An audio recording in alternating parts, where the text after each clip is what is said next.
Okay, we're here at the title company with our, thank you, sweetie, so much, appreciate it.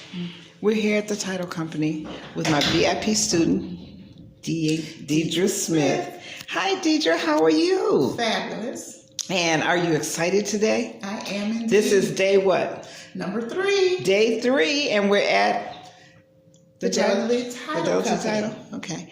So tell us a little bit about what you've been learning over the past 3 days. Oh my goodness. How long do we have, Jane? Well, just so much.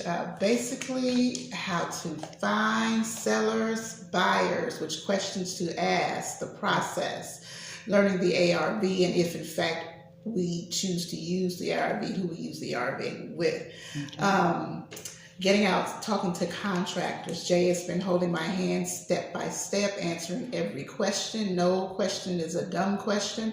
When you have a mentor to guide and direct you, you just feel so, you feel comfortable, and you feel that you in fact feel comfortable with that individual, as I do with Jay. You're able to let your guards down, ask her any questions. She's been in the business for over 30 years, so apparently she knows what she's doing, constantly closing deals on a daily, 5 to 7 deals, sometimes 10 a month. She knows what she's doing. So why not learn from a mentor who has the experience, who actually has an actual track record? Just love it. So you're at the title company today, and you're getting ready to interview one of the closing agents here. Yes. At one of our title companies we have in Dallas, because we have like 7 or 8 of them that we work with.